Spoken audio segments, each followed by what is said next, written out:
하나님 말씀입니다. 로마서 12장 3절입니다.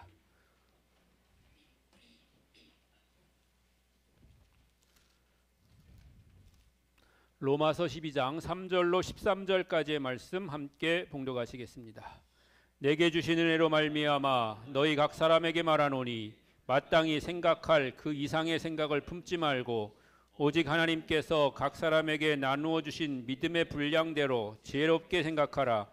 우리가 한 몸에 많은 지체를 가졌으나 모든 지체가 같은 기능을 가진 것이 아니니 이와 같이 우리 많은 사람이 그리스도 안에서 한 몸이 되어 서로 지체가 되었느니라. 우리에게 주신 은혜대로 받은 은사가 각각 다르니 혹 예언이면 믿음의 분수대로, 혹 섬기는 일이면 섬기는 일로, 혹 가르치는 자면 가르치는 일로, 혹 위로하는 자는 위로하는 일로, 구제하는 자는 성실함으로, 다스리는 자는 부지런함으로, 긍휼을 베푸는 자는 즐거움으로 할 것이니라. 사랑에는 거짓이 없나니 악을 미워하고 선에 속하라. 형제를 사랑하여 서로 우애하고 존경하기를 서로 먼저 하며 부지런하여 게으르지 말고 열심을 품고 주를 섬기라. 소망 중에 즐거워하며 환난 중에 참으며 기도에 항상 힘쓰며 성도들의 쓸 것을 공급하며 손 대접하기를 힘쓰라. 아멘. 또 우리가 지난 12월 말부터 새벽 예배에 잠언을 함께 나누고 있습니다. 사순절 시작되기 전까지 계속해서 잠언을 나눌 텐데요. 잠언은 한마디로 지혜의 책입니다. 가장 대표적인 구절이 1장 7절인데요. 여호와를 경외하는 것이 지식의 근본이다 입니다. 여러 가지 지혜가 있지만 하나님께로부터 오는 지혜가 우리에게 있어야 될 줄로 믿습니다.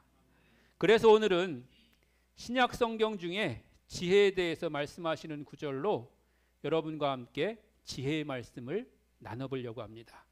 오늘 말씀을 통해서 하나님의 지혜가 우리 안에 또 여러분 안에 또 바라고 원하기는 여러분의 자녀들과 자손들 가운데 함께 하셔서 그 지혜의 결실이 나타나게 되시기를 축원합니다. 사람들은 말하는 대로 생각하는 대로 말하잖아요. 그리고 생각하는 대로 행동합니다. 더 나아가서는 생각하는 대로 살아가는 것이죠. 그러니까 생각이 얼마나 중요한지 모릅니다. 그런데 생각에도 여러 가지가 있습니다. 선한 생각이 있고요. 악한 생각이 있습니다. 가벼운 생각이 있고요. 또 무거운 생각도 있습니다. 지혜로운 생각도 있고요. 어리석은 생각도 있습니다. 그래서 오늘 성경은 우리에게 지혜롭게 생각하라 라고 말씀하고 계시는 것입니다. 생각은 습관을 만들고 습관은 잘 고쳐지지 않기 때문에 그것이 인생이 되는 것입니다. 그러므로 좋은 습관을 만들기 위해서는 좋은 생각을 해야 될 것이고요. 좋은 생각은 지혜로운 생각입니다. 다시 한번 말씀드리지만 지혜로운 생각은 하나님께로부터 오는 것입니다. 우리는 우리의 자녀들이 또한 우리의 자손들이 지혜롭기를 바랍니다. 그 지혜가 생각으로부터 시작해서 말로, 행동으로, 삶으로 나타나기 때문인 것이죠. 다시 한번 여러분과 여러분의 자녀들과 자손들에게 하나님이 주시는 지혜가 충만해서 이 땅 가운데서 정말 지혜의 열매를 먹고 사는 그런 성도가 되시기를 주님의 이름으로 간절히 축원합니다. 오래전 조선일보에 광수생각이란 만화가 연재된 적이 있습니다. 그 중에 한 편의 내용입니다. 어느 날 농사를 짓던 남편이 범죄자로 누명을 쓰고 감옥에 가게 됐습니다. 남편이 감옥에 가니까 아내는 어쩔 줄을 몰랐습니다. 왜냐하면 평소에 농사에 대해서 아는 것도 없었을 뿐더러 함께 일을 해보지도 않았던 터라 어찌해야 될 줄을 몰랐습니다. 더구나 감옥에 있는 남편에게 일일이 물어볼 수도 없는 일이었습니다. 더군다나 감옥으로 배달되거나 감옥에서 발송되는 모든 우편물은 검열을 받고 있다는 사실을 이 사람들이 알고 있었습니다. 그럼에도 불구하고 답답했던 아내는 남편에게 편지를 썼습니다. 여보, 씨앗을 뿌리고 싶은데 언제 밭을 갈아야 될지 또 어떻게 해야 될지 몰라서 답답합니다. 얼마 후에 남편에게서 답장이 왔습니다. 절대로 밭에 손을 대지 마시오. 내가 밭에 총을 묻어놨소. 그 후에 아내에게 다시 편지가 도착했습니다. 경찰이 와서 우리 집 밭을 모조리 파헤쳐 놓았어요. 남편은 즉시 답장을 썼습니다. 여보, 지금이 바로 씨앗을 뿌릴 때요. 만화에서 광수는 아무리 세상이 어지러워도 생각은 하고 살아야 합니다 라고 말합니다. 여러분의 생각이 언제나 좋은 생각, 바른 생각, 밝은 생각, 긍정적인 생각이 되시기를 바랍니다. 제가 지금 여러분에게 말씀드린 것은 꾸며낸 만화 이야기이기도 하지만 세상을 사는 처세술이라고 할 수 있겠습니다. 세상을 살아가는 데는 처세술도 분명히 필요한 것입니다. 그러나 처세술을 부리더라도 진정성과 정직함이 필요한 겁니다. 아무리 악한 세상이라고 해도 선함을 지켜나가는 노력은 계속되어야 합니다. 나아가서 성경은 우리에게 무엇라고 말씀하고 계십니까? 오늘 성경 3절은 우리에게 말씀하십니다. 내게 주신 은혜로 말미암아 너희 각 사람에게 말하노니 마땅히 생각할 그 이상의 생각을 품지 말고 오직 하나님께서 각 사람에게 나누어 주신 믿음의 분량대로 지혜롭게 생각하라. 아멘. 오늘 말씀을 통해서 지혜로운 생각이 무엇인지 배우고 지혜롭게 생각하는 여러분들이 되시기를 바랍니다. 지혜롭게 생각하는 데에는 전제 조건이 있습니다. 첫째, 지혜롭게 생각하기 위해서는 분수를 지켜야 됩니다. 마땅히 생각할 그 이상의 생각을 품지 말라고 얘기하고 있습니다. 만약에 제가 이번 4월에 열리는 선거에 출마하겠다고 결심했다고 생각해 보십시오. 악한 생각이 아니죠. 충분히 그럴 수 있는 능력이 있다고 여러분 생각하시죠? 예. 당선될 것 같죠? 예, 충분히 할 수 있는 일이지만 그런데 문제는 뭐냐면 현재 저의 삶의 방향과 아주 방향이 다르다는 겁니다. 이런 걸 가리켜서 분수에 맞지 않는다고 하는 것입니다.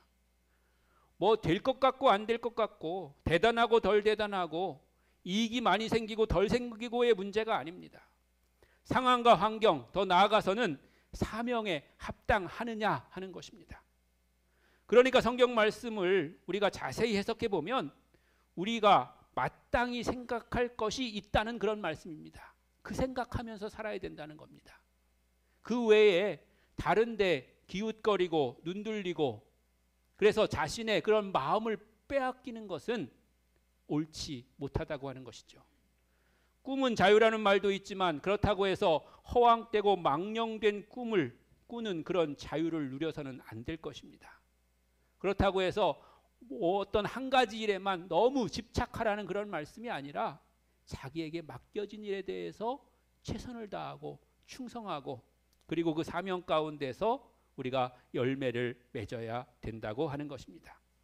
지혜롭게 생각하는 두 번째 전제 조건은 믿음의 분량이 무엇인지를 아는 것입니다. 우리말 성경에는 이렇게 분량 이렇게 번역되어 있어가지고 우리는 믿음의 정도나 수준을 생각하기 쉽습니다. 그래서 믿음도 초급 믿음, 중급 믿음, 고급 믿음이 있고 1단계 믿음, 2단계 믿음, 3단계 믿음 이렇게 말이죠. 우리가 성경 공부를 하거나 제자 훈련을 할 때는 편의상 이렇게 나눌 수가 있습니다. 그리고 학자들이 신앙의 발달 단계를 설명할 때에도 단계를 나누어서 설명하기도 합니다. 그러나 여기서 말하려고 하는 것은 그런 것이 아닙니다. 믿음으로 사는 분야를 말하는 것입니다. 여러분들 가운데 자녀가 여럿이 있으면 그 자녀들이 일하는 분야가 서로 다른 거죠. 첫째는 공무원이 되고 둘째는 교수가 되고 셋째와 넷째는 또 다른 일을 하게 되는 것입니다. 그 어떤 것이 더 낫다거나 또 못하다거나 아니면 귀하다거나 천하다거나 이렇게 평가할 일이 아닙니다. 물론 세상의 기준과 또 가치로는 그렇게 판단될 수도 있지만 부모는 절대 그렇게 판단하면 안 되는 거죠.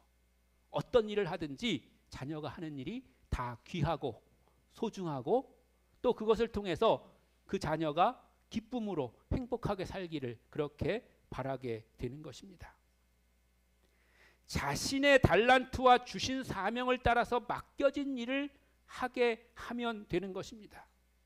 어떤 것이 더 좋고 나쁘고의 문제를 말하는 것이 아닙니다. 바로 그런 것입니다. 성경에서도 예언하는 일이나 섬기는 일이나 가르치는 일이나 위로하는 일이나 구제하는 일이나 다스리는 일이나 긍휼을 베푸는 일이나 또 다른 그 무엇이라도 우리에게 주신 하나님의 은혜요, 또 은사요, 사명이라면 무엇이든지 기쁨과 감사로 할 수 있어야 된다고 말씀하고 계신 줄로 믿습니다. 그리고 그 모든 일을 하는 그 사람들은 우리가 한 몸이고 한 지체이기 때문에 존중하고 격려하고 협력해야 될 줄로 믿습니다. 때로는 앞에 앉아 있든지 뒤에 앉아 있든지 오른쪽에 앉아 있든지 왼쪽에 앉아 있든지 아니면 키가 크든지 짧든지 작업복을 입고 앉아 있든지 양복을 입고 앉아 있든지 성가대복을 입고 앉아 있든지 모두가 다 하나님 안에 귀하게 지금 쓰임 받고 있는 것입니다. 머리가 하얘도 하나님 앞에 쓰임 받을 줄로 믿습니다. 머리가 하얀 분에게 위로와 격려가 되시길 바랍니다. 그러면 우리가 지혜롭게 생각하기 위해서는 구체적으로 또 어떻게 해야 될까요? 9절과 10절 말씀에 보니까 지혜롭게 생각하기 위해서는 선에 속해야 합니다. 또 마가복음 10장 18절에 보면 한 재물 많은 사람이 예수님께 달려와서 꿇어앉아서 묻습니다. 선한 선생님이여, 내가 무엇을 해야지 영생을 얻을 수 있습니까? 그런 물음에 대해서 예수님이 대답하십니다. 내가 어찌해서 나를 선하다고 말하느냐? 하나님 한 분 외에는 선한 분이 없느니라. 그렇습니다. 선한 분은 하나님이시고 선한 것은 하나님의 일입니다. 그러므로 선에 속하라는 말씀은 하나님께 속하라, 하나님 안에 거하라, 이런 말씀인 것입니다. 우리에게 있는 사랑도 하나님이 주신 사랑이 아니면 온전히 사랑할 수가 없는 것입니다. 우리의 사랑으로 사랑해 보면 늘 한계를 느끼고 또 언젠가는 우리가 또 실망하게 되고 낙심하게 되는 그런 일이 생긴다고 하는 것입니다.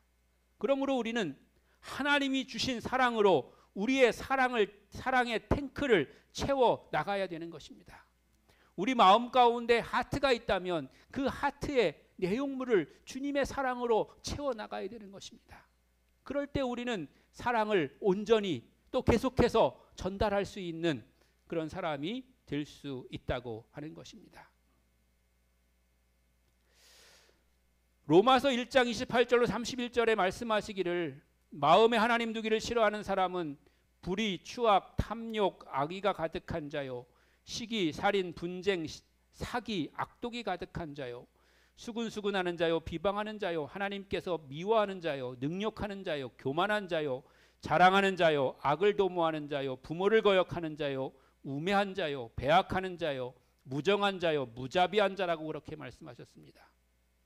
하나님의 사랑이 우리 가운데 없으면 우리는 금방 우리의 그런 사랑의 에너지는 고갈돼 버리고 우리가 이런 악함 가운데 거할 수밖에 없는 그런 연약한 존재임을 우리가 깨달아야 될 줄로 믿습니다.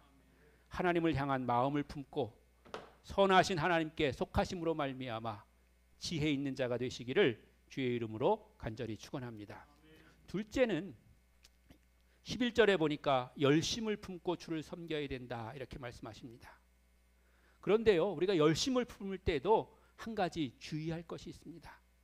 사탄은 우리의 열심을 이용해서 우리를 유혹에 넘어가게 할 때가 있기 때문에 그렇습니다. 우리가 하나님 안에 속해서 주와 동행하고자 할 때에 악한 사탄 마귀는 우리를 그냥 주와 동행하는 삶을 살도록 내버려 두지를 않습니다. 우리가 처음에 열심히 하려고 시작하고 또 그 마음을 품고 나아갈 때에 다른 사람들이 눈에 들어오기 시작합니다. 왜 다른 사람들은 열심히 안 하지? 왜 내 열심을 알아주지 않지? 또 나와 같은 마음이 왜 되질 않지? 이런 생각을 우리가 가지게 될 수가 있는 것이죠. 그 열심 안에 불편함을 끼워 넣어가지고 그것이 걸림돌이 되게 하고 다투게 하고 또 낙심하게 하는 것입니다. 그래서 성경은 악한 사탄 마귀는 우는 사자와 같이 두루 삼킬 자를 찾아서 넘어지게 하고 쓰러지게 하고 시험에 빠지도록 믿는 이들을 공격하는 것이라고 표현하고 있는 것입니다. 우리는 열심을 품어야 합니다. 또 열심을 품고 주를 섬겨야 합니다. 우리가 상식적으로 알지만 열심히 하지 않으면 제자리에 있는 것 같이 보여도 오히려 후퇴하는 것입니다. 그런데 그 열심을 품을 때 지혜로워야 한다는 것입니다.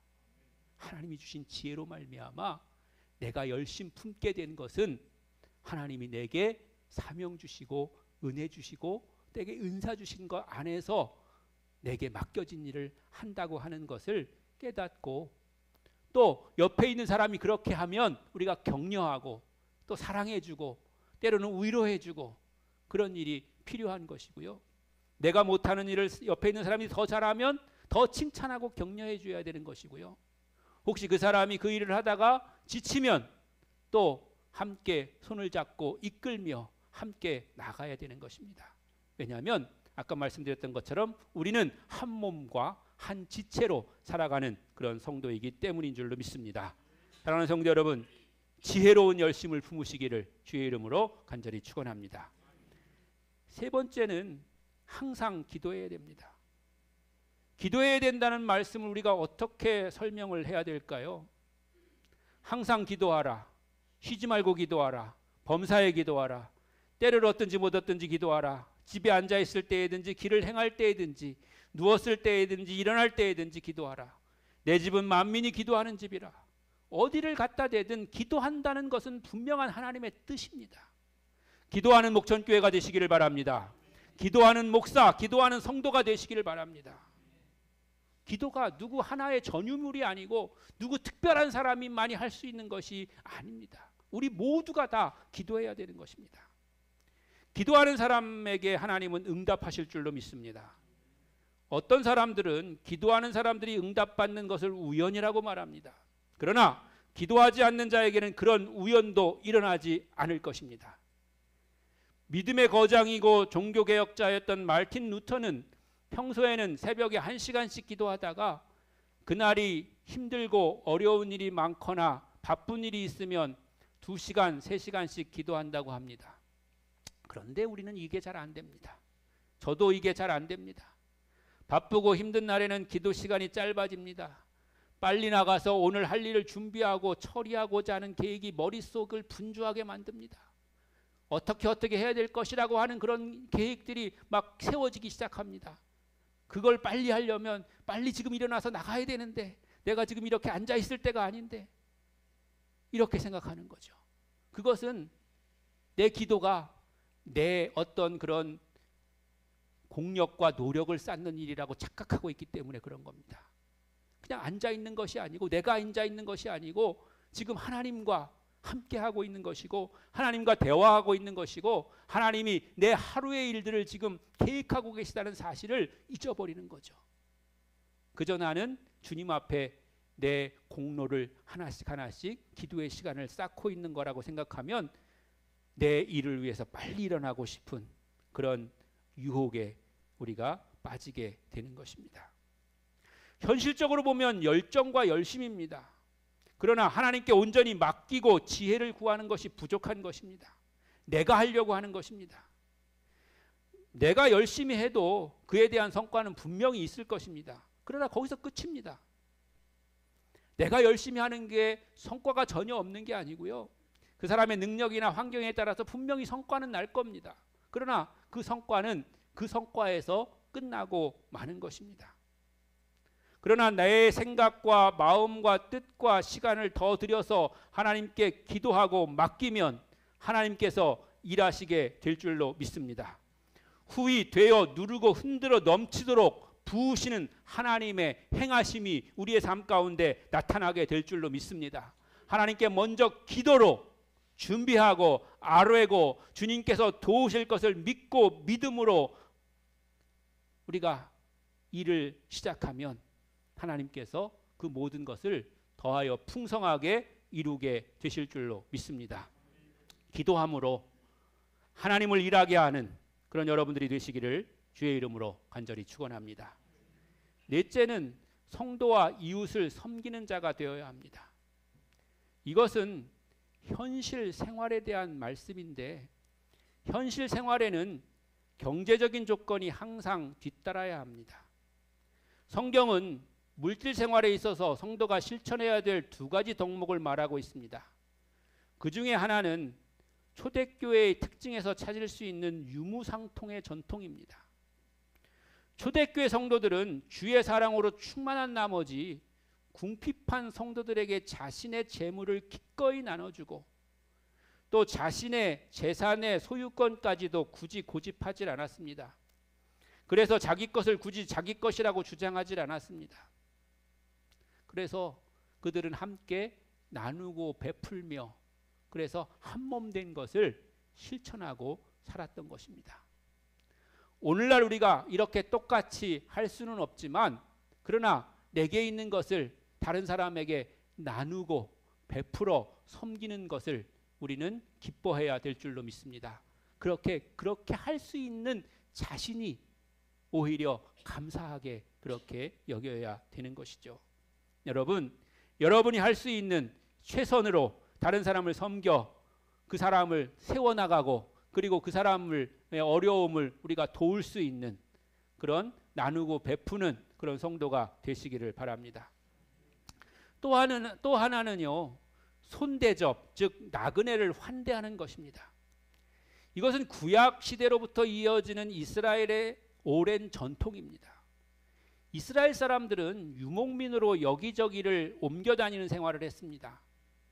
출애굽 후에는 광야에서 40년 동안을 옮겨 다니는 그런 생활을 했지 않았겠습니까? 그래서 하나님의 인도하심을 따라서 여러 곳으로 이동해야 되는 것이 그들의 삶이었습니다. 그러니까 그들 자신이 늘 손님이고 늘 나그네였던 것입니다. 그렇기 때문에 이스라엘 사람들은 자신들의 과거를 기억하면서 나그네를 대접하는 일이 너무나도 당연한 일이다 이렇게 생각을 하는 것이죠. 우리나라에도 옛날에는 그런 전통이 있었습니다. 자기 집 문에 들어온 사람을 절대 그냥 보내지 않고 정말 필요하면 밥상도 차려주고 그래서 요기를 한 다음에 떠나도록 하고 그런 이제 관습이나 전통들이 있었죠. 저도 어렸을 때 보면 저희 부모님이나 조부모님들이 저희 집에 찾아오는 사람들을 그 사람이 어떤 그런 지위나 어떤 그런 그 사람의 처지 이런 거 상관없이 무조건 불러가지고 텐마루에서 상을 차려가지고 이렇게 먹고 가게끔 하는 그런 일들을 본 기억들이 있습니다. 이제 옛날에는 그랬었는데 요즘은 이제 현실적으로도 그렇게 할 수 없는 그런 현실이기도 하고 또 여러 가지 상황이 바뀐 것은 사실입니다. 그럼에도 불구하고 우리는 그런 마음을 가져야 된다는 것이죠. 나그네를 환대하고 손님에 대해서 환대하는 그런 마음이 있고 그 나그네와 손님이 때로는 다름 아닌 자신의 가족, 아내나 남편, 부모나 자녀일 수도 있다는 것입니다. 이번 주간에 설 명절이 있는데요. 설 명절 포함해서 우리나라에는 고부간의 갈등이 오래된 이야기입니다. 그런데 고생 많이 한 며느리가 시어머니가 되면 더 지독해진다는 그런 말도 있습니다. 그러나 이 말은 성경적이지 않습니다. 성경은 고생했으면 고생하는 사람을 마음을 더 이해하고 우애할 줄 알아야 된다고 우리에게 가르쳐주고 있는 것입니다. 여기 있는 시어머니 여러분, 고생 많이 하셨어도 며느리들을 사랑으로 돌보시는 은혜가 있으시기를 바랍니다. 그리고 며느리 여러분, 혹시 엄한 시어머니가 계시거든 젊을 때 얼마나 고생하셨으면 그러실까 생각하고 더욱더 잘 섬겨드리시기를 바랍니다. 그렇게 되면 올 설에 여러분의 가정은 정말 기쁨이 넘치는 그런 가정이 될 수 있을 줄로 믿습니다. 영적으로 보면 우리 주변에는 우리의 과거와 같이 하나님을 만나지 못하고 그리스도 예수님을 영접하지 못한 영혼들이 있습니다. 또한 믿기 시작하긴 했어도 아직도 연약한 믿음으로 살아가는 새싹 같은 성도들도 있습니다.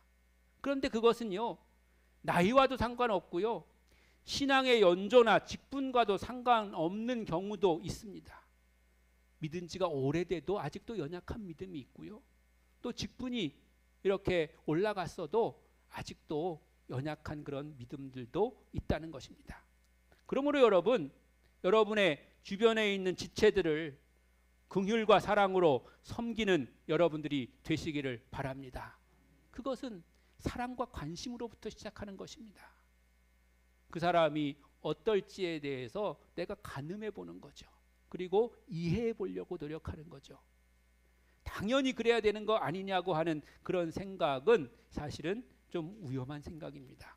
왜냐하면 그 사람은 내가 생각하는 것처럼 그렇게 당연할 수 없는 존재이기 때문에 그런 것입니다. 또 더 중요한 것은 우리들도 그런 시절이 있었습니다. 우리들도 연약한 시절이 있었고, 우리들도 정말 부족한 그런 시절이 있었고, 우리들도 그렇게 위로와 격려가 필요한 시절이 있었고, 아니 지금도 우리 모두에게는 그런 것들이 필요한 것입니다. 그렇게 하라고 주님이 우리에게 명령하고 계시는 것입니다. 이번 설에 여러분의 가정에 이런 격려와 위로와 사랑이 넘치시기를 주님의 이름으로 간절히 축원합니다. 더 나아가서 우리 교회는 그런 것들이 차고 넘쳐서 흘러 내려 보내는 그런 교회가 되기를 바랍니다.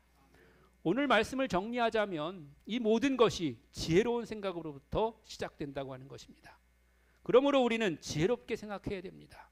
그리고 그 지혜는 하나님의 말씀으로부터 시작되게 되는 줄로 믿습니다. 하나님을 아는 것이 지혜의 근본입니다. 하나님으로부터 오는 지혜로운 생각으로 하나님께 칭찬받는 성도가 되시기를 바랍니다. 하나님이 우리에게 지혜의 풍성한 열매를 주셔서 은혜와 평강과 기쁨이 넘치고 필요한 모든 것을 풍성하게 채워 주실 줄로 믿습니다. 여러분과 여러분의 가정과 우리 교회가 그렇게 되기를 주님의 이름으로 간절히 축원합니다.